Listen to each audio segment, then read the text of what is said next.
Hey now, Steve Severs for Bionic Buzz. We're at the Metal Hall of Fame Awards. It's going to be amazing red carpet. Let's go see who we can talk to. Excited to be here. I mean, the Rock and Roll Hall of Fame just announced that Soundgarden and Judas Priest got snubbed again this year.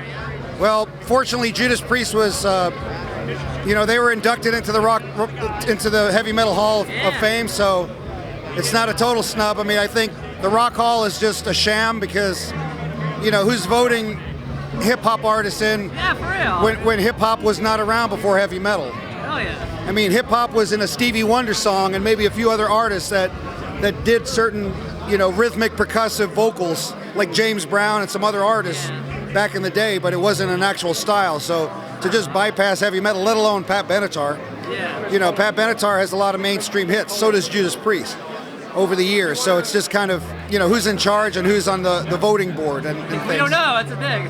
It's just, it's a sham. Well, here at Bionic Buzz, we're all about people's passion. Where did your passion for music came from that inspired you? Was it a certain album, a live performance, or something natural for you? Well,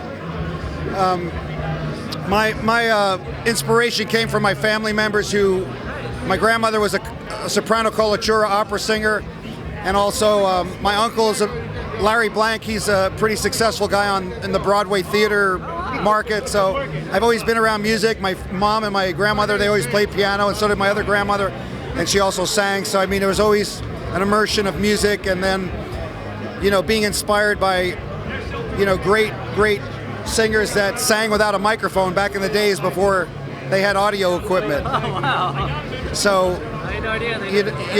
They had to sing in a theater and they had to project. That's true. Yeah. So that's going hard. Yeah. So I mean, if you really wanted to take it back that far back, I mean, it's what it's about, and it's also being a performer, not just a singer, because you want to grab people. You got to get their attention, and you can't ask them for their attention. You just have to do it, and they have to realize it. So it's just one of those things. So I think it's something that happens over time. It's not just one person. Yeah. I can't just come up here and say, hey, Ronnie Dio, influenced everything I do. But I'll tell you what, Ronnie is a force of nature. He's a force to be reckoned with.